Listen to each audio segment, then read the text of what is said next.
Hard to believe. It's truly hard to believe. It is the week 3 already. Week 3 edition of Targets and Touches, which is all sponsored by the Sharp app. Go to sharp.app. Also go to Google Play App Store. Go to the Apple App Store. Go download the Sharp app. Also, make sure to subscribe, windailysports.com. You can use the promo code NFL 2021, $100 off a 6-month gold membership. Oh, that also can be found, that link for the promo code, down in the description, along with all of the tools that we have you can use when you get a gold membership, optimizers, total tools, all of that. But it is time for Targets and Touches. My name is Jon Jansen. Follow me at jjansen34. I am joined by my guy, as always on a Tuesday, Stoweby at Stoweby. And Stoweby, we're taking a look at some Targets and Touches here from week 2 that is going to help us out going into week 3. I'll just start out a very generic one to get us going here. What was the biggest surprise, from week 1 to week 2? Like, what was the biggest difference now that you saw? And whoa, that guy, either the targets went up, the touches went up, or they went way down. Just what was one that really surprised you? For me, I'm a little bit surprised, not necessarily the change. I'm surprised that Robert Woods hasn't been getting utilized more in the offense for the Rams. I really thought that it's been a lot of Cooper Kupp. That's the surprising part to me. Yeah, and I wasn't fading Kupp like a lot of folks were. I know there's some that were a little bit down on him this year. I wasn't quite that, but I didn't expect him to be one of the top 2 or 3 wide receivers over the first couple of weeks. That was very, very unexpected to me. That's something that I'm going to have to look a little bit further into and just kind of see what's going on. If Woods is being schemed out of these plays from a defensive standpoint, and Kupp just happens to be the beneficiary of it, or what's going on, or if Woods just isn't getting separation. I need to take a closer look at that. But that is kind of surprising to me. I was expecting a lot more out of Woods so far in the first couple weeks. I think the biggest jump, and I don't know if it was a surprise, but Courtland Sutton, 3 targets, 1 catch, 3 targets in week 1. Week 2, 9 catches on 12 targets. That is a significant jump. We knew it was going to jump because of the injury to Jerry Jeudy, but we didn't know still if it was going to go elsewhere, if he was going to remain, if he was going to even be the number 1 guy, if it was going to be Noah Fant, if it was going to be Tim Patrick, who was going to get those targets. It all went to Courtland Sutton. And the good thing with Teddy Bridgewater now is that he's actually throwing the ball down the field a lot more. We were not expecting that. It's completely out of left field. Now, of course, he played the Giants. Giants are actually a pretty good defense. I know they've gotten shredded a little bit. They're a pretty good defense, so I'll give them a little bit of credit for that. But Jacksonville is not, and he was maybe able to take advantage of that. So we'll see how that continues. But Courtland Sutton, is this what we should expect? Close to double-digit targets each game for him with Jerry Jeudy out? I think that we should. Even if Bridgewater's yards per attempt goes down, which I'm expecting it to kind of balance out over the length of the season, but just through sheer volume, I expect similar production for Sutton. I wouldn't. And if the yards per attempt go down, I expect the number of targets for all these guys to tick up slightly. Not just Sutton, but guys like Patrick and Hamler and Fant.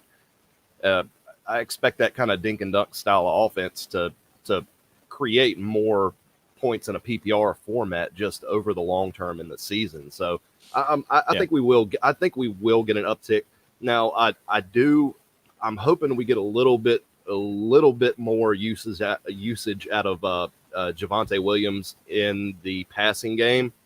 It looks like it's just a 50-50 backfield, which we talked about it early on in this before the season started, that it was still kind of Melvin Gordon wasn't going to get pushed out, so we knew it's going to be a target share. It's just he looks like he's the better back in passing down situations, and I think that's gonna show itself over the next several weeks as he gets comfortable with the offense. Yeah, you know what? Since we brought up 2 receivers, let's just stick on the receiver side of things. Now, both Terry McLaurin and Brandon Cooks led the way with 14 targets each.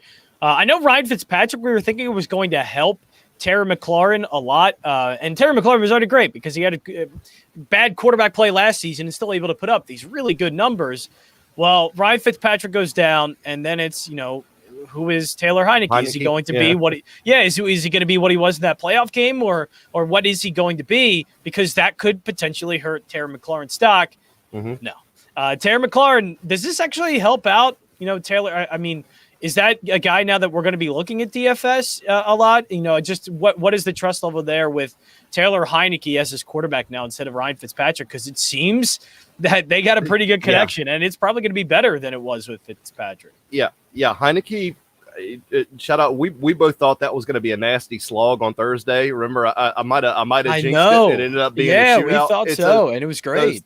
Those Thursday shootouts, and I did do a little bit of research. The Thursday night football games, the over hits over 60% of the time. So just the FYI for all you sports bettors out there, you seem to have some sort of edge on the over. If you want to take a look at that down the line, go to sharpapp.com.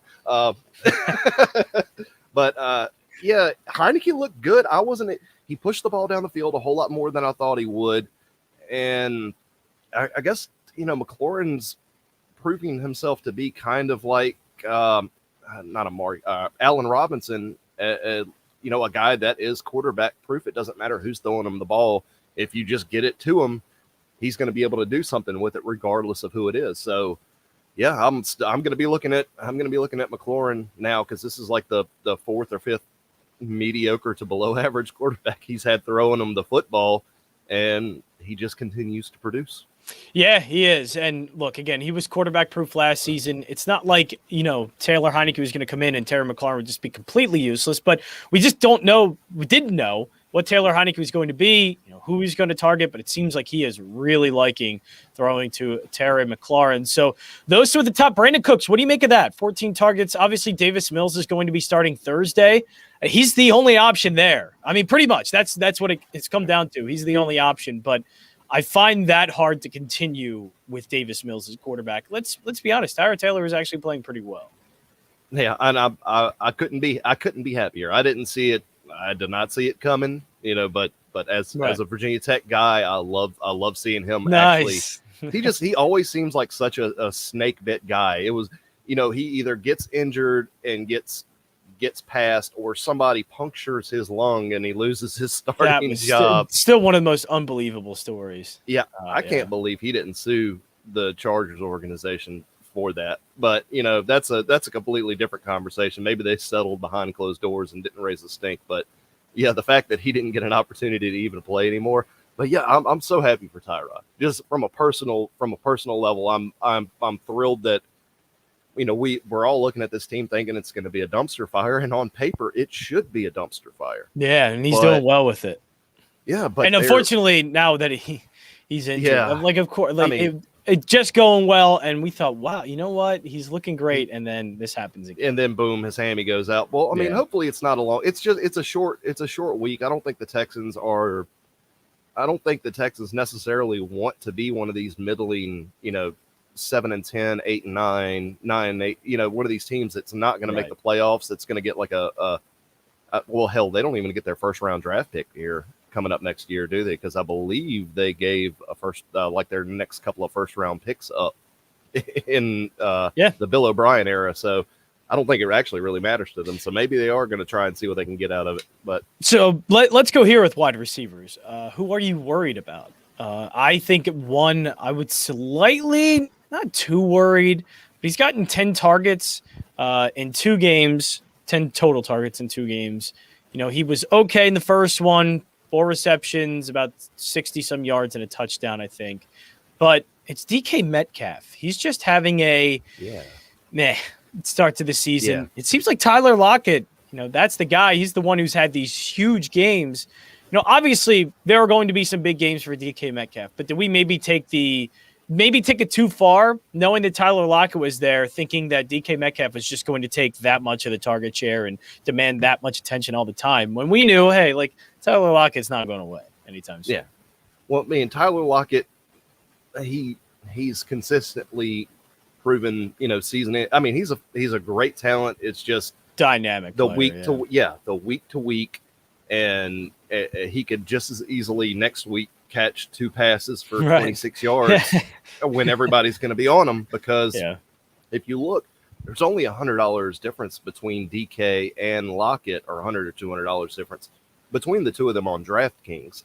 So I kind of anticipate a lot of that ownership going to Lockett because of the first 2 weeks. And, everybody's going to be trying to scheme DK Metcalf out of the contest. And rightfully so. The home run threat that he presents is, second to none.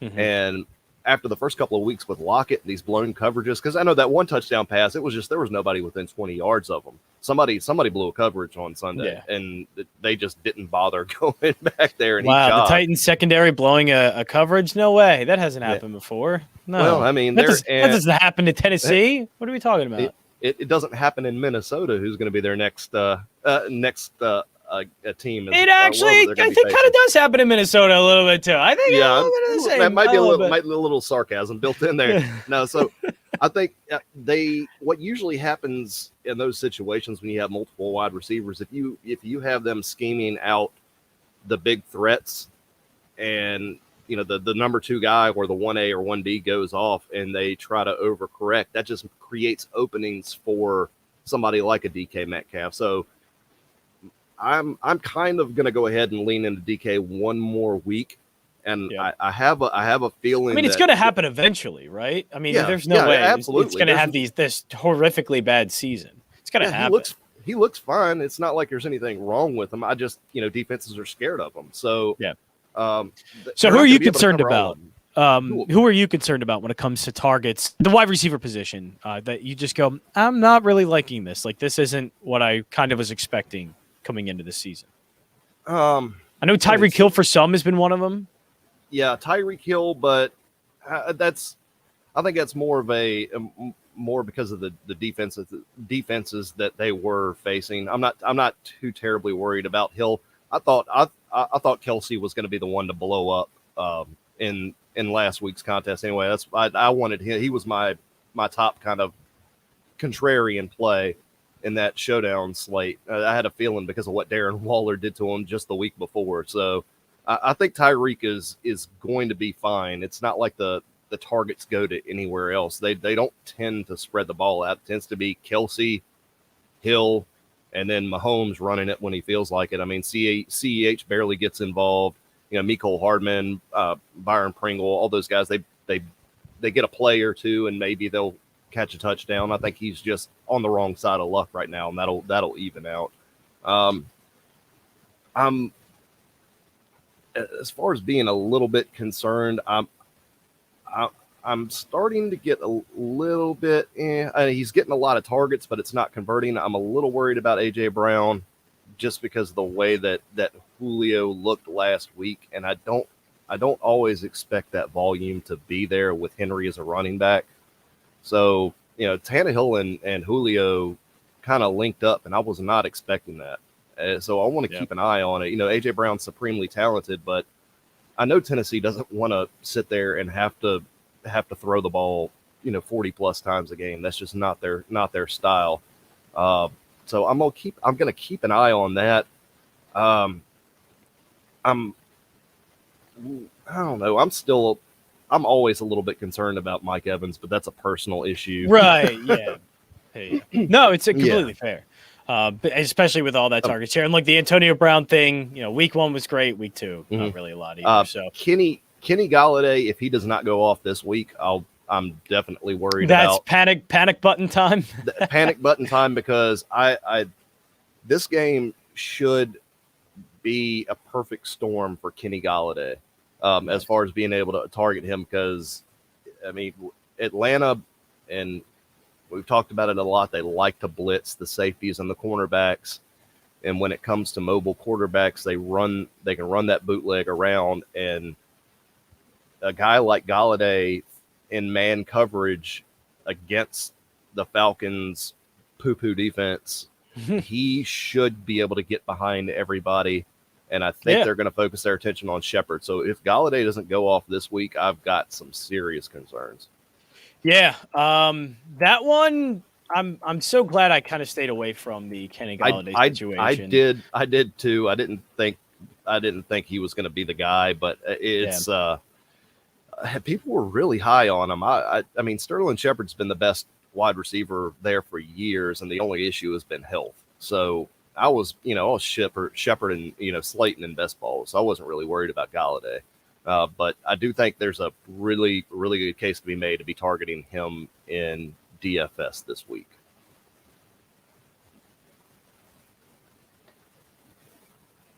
There you go. Lost you for a bit. I lost you too.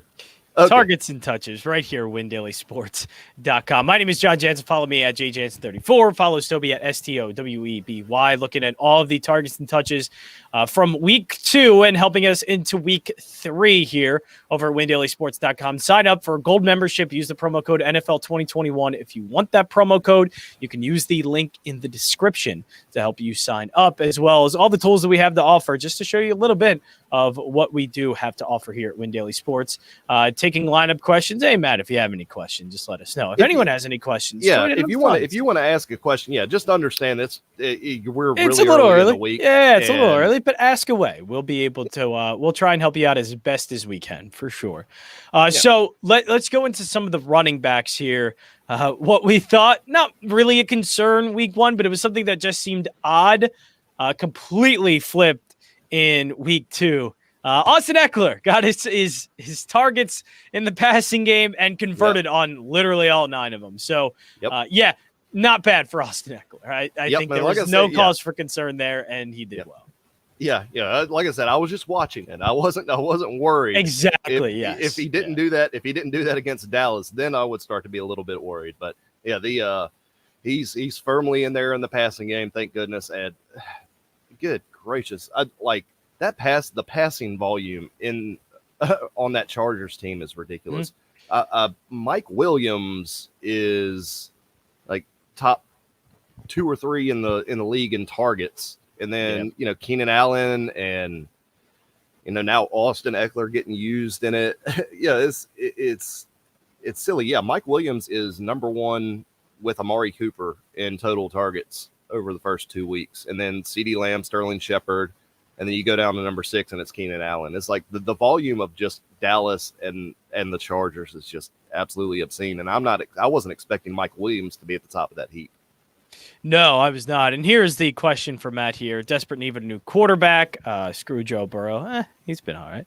Should I rock with Justin Fields or Kirk this week? Do not rock Justin Fields. Do not. I saw enough in that game.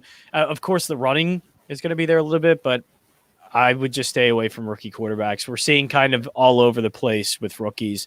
Even Mac Jones, he's doing well, but he's not putting up enough fantasy points for you not to use somebody like Kirk. But as you were going to say there, Stoweby.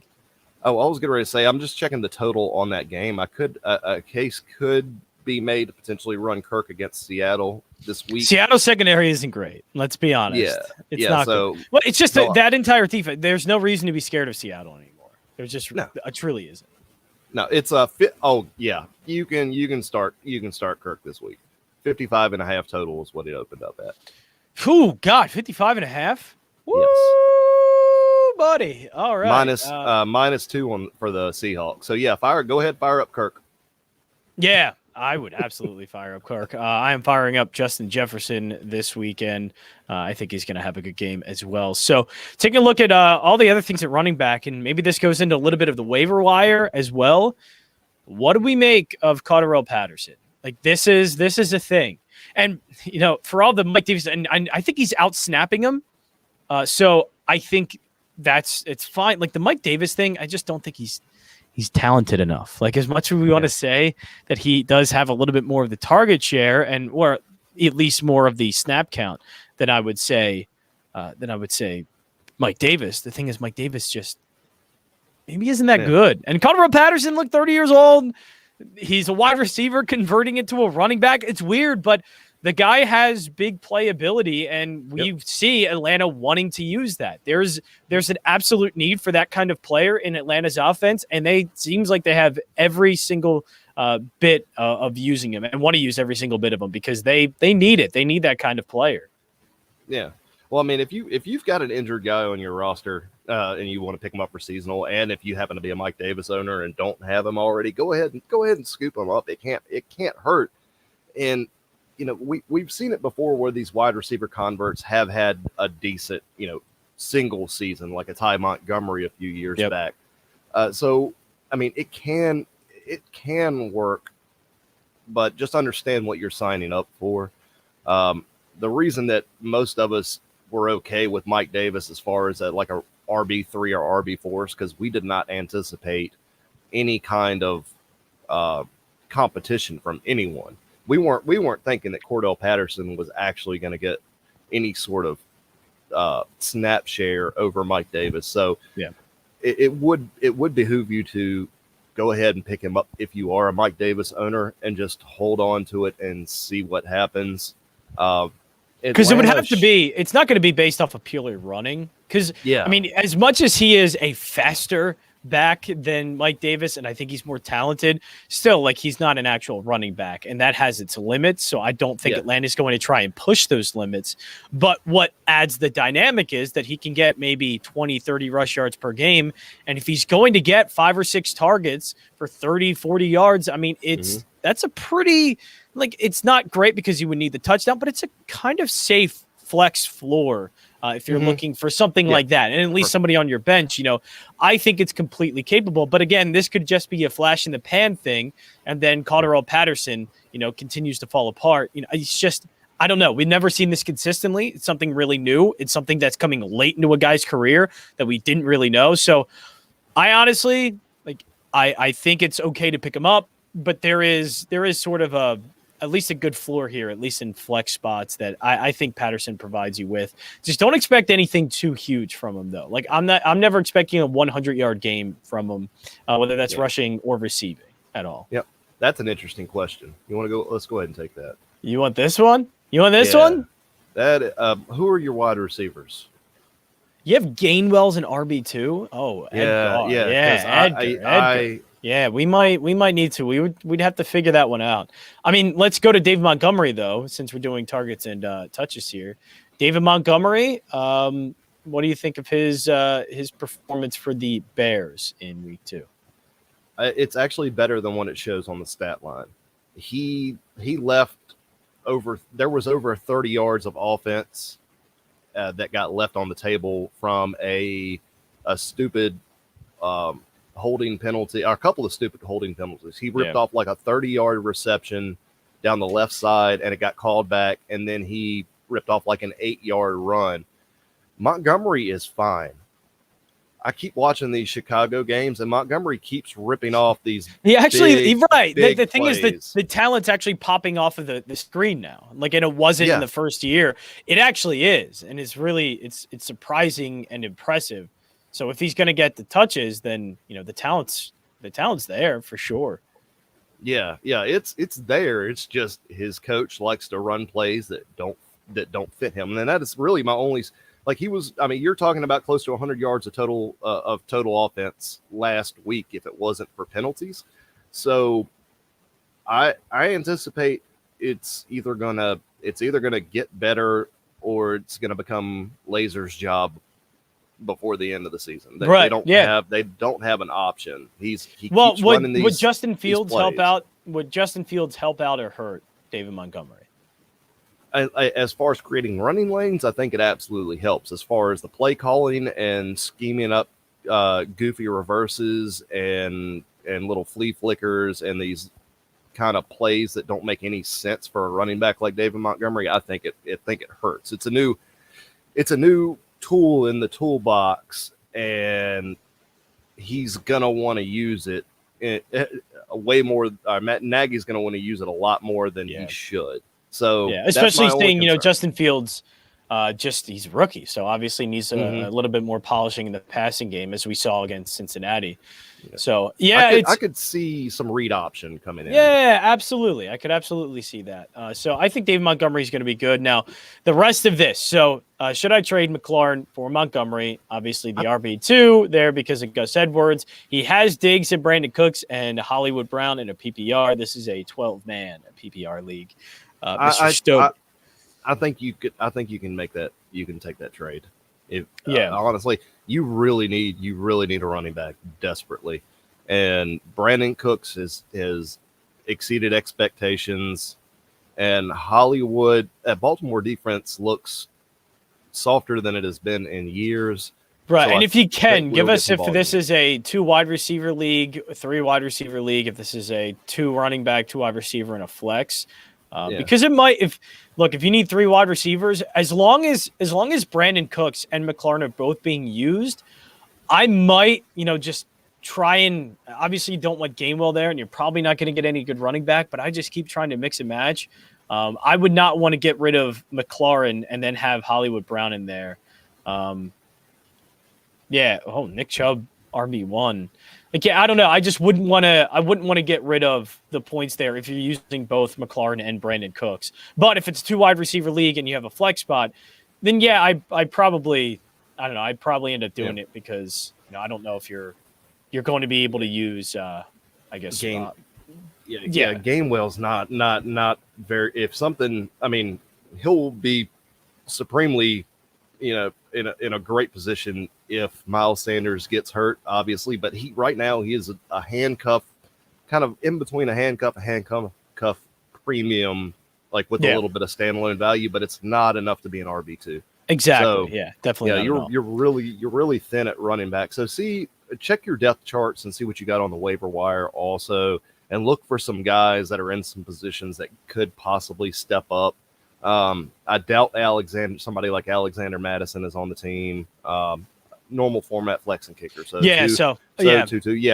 be, since you have the flexibility with the flex spot, it doesn't need to be a receiver. Absolutely. I think you can make that trade to get David Montgomery. All right, you're tuned in to Targets and Touches right here, WinDailySports.com. Last thing, so any other thing on the running backs? I know we didn't get into it too much there, but Carterelle Patterson, probably the biggest one. Kamara owners were kind of let down a little bit, but I don't think there's too much to look into there. I do want to look into a little bit because this is the one that we're going to be streaming the entire time, and I imagine if you didn't get some of the top guys that you're likely going to be looking each week at trying to see which streaming option is best. But tight ends, what did you make of some of the tight ends? Jack Doyle, now Carson Wentz, we have no idea if he's going to play in week 3 because he not only sprained one ankle, but he sprained both ankles. Oh, boy. So Jack Doyle, he was getting peppered with targets and throws from Carson Wentz. But outside of that, where are we looking? Kyle Pitts, it doesn't seem like there's really too much to be, disappointed about. I think Kyle Pitts was getting involved a lot more, and I think that's just going to be continued to get better throughout the season. But I guess what is a tight end here that you are looking at and that you are impressed with some of the target share? Cole Kmet from week 1 to week 2 really could have been, of course, with the quarterback situation that happened there with Andy Dalton leaving with an injury. So what are some of the tight ends that we are looking at, and who impressed you in week 2? TJ Hawkinson has been. It's happening. The breakout season is happening right before our eyes. I was not expecting this. Not even a little Jared bit. Goff. I knew he was going to get some work because they don't really have a lot of wide receivers besides Quintez Cephas. This is the breakout, and he's doing it with Jared freaking Goff. Yes, he is. See another one that I'm kind of looking at. Well, actually, no, I can't even look at him now because we got questions with Tua for next week. I was kind of interested in Mike Gesicki against the Raiders coming up, but we need to see how that whole situation is going to pan out. Is Gronk just going to have a great season, by the way? Like, is it just if he stays healthy? Yes, that's the thing. He's just going to be a top tight end again, all of a sudden out of nowhere. Okay, how is that going to? Unbelievable. I was gonna say, sorry. I've been happy with Gronk the whole time, so I didn't feel like I needed to say nothing about him. Gronk is 6 months older than Travis Kelce. That's it. He's healthy. Yeah. Everybody thinks he's old, and it's not.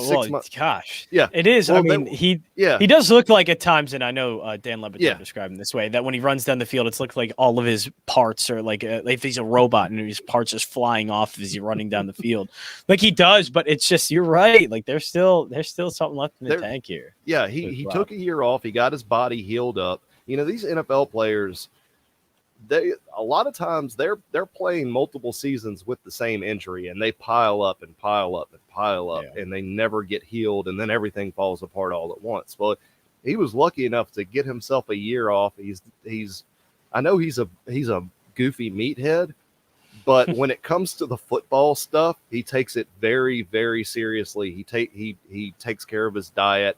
He's really strict on that. He took his conditioning really seriously. He had a full off season, just like Antonio Brown, where he could get trained up down there in Florida, get acclimated. And we already know that chemistry with Brady is second to none. So we're looking at a situation where all he has to do is stay healthy, and he could be a top 2, 3, 4, 5 tight end in the NFL at the end of the season if he plays all 17 games. Could be. All right, so that is going to wrap things up here. Targets and Touches, all sponsored by the Sharp app. Go to sharp.app. Go to any of your app stores that you use, and go check out Sharp as well. Would you guys ride Logan Thomas as a tight end 1 or try to trade for a tight end? I'd still ride it out. I ride it out. To be continued on that. Ride it out for right now. Don't give up. Don't give up faith with him when it comes to Thomas. We want to see what Heineke's going to do. We weren't necessarily thrilled about Fitzpatrick because we know he likes to push the ball downfield, but Heinicke was trying to target Logan Thomas several times in that last game. It's just the matter of they didn't convert. So go ahead and give it a couple of more weeks and see. I think you'll be okay. Completely agree. Yep, I absolutely agree with that. So that is it for us. Again, sponsored by Sharp. Go to sharp.app. Also, sign up windailysports.com. Link is in that description right down below. Down there, right there, in that description thing, the sign-up link. You can go check that out. NFL 2021 6 months gold membership for $100 off. You can follow us at Win Daily Sports. Subscribe to our YouTube channel, Win Daily Sports. We have already up there now the waiver wire report, a nice quick little video for you to check out. Also, a quick video giving you some MLB DFS plays for today. And we'll be back tomorrow. Tony Jigsaw Cotillo and I will be going over the quarterbacks and stacks. Oh, yeah, it's going to be fun. I don't know. Maybe you could join if you want to. But quarterbacks and stacks tomorrow, 5 o'clock, right here, Win Daily Sports. My name is Jon Jansen. Follow me at JJansen34. You can follow Stoweby at STOWEBY. We'll be back tomorrow here at WinDailySports.com.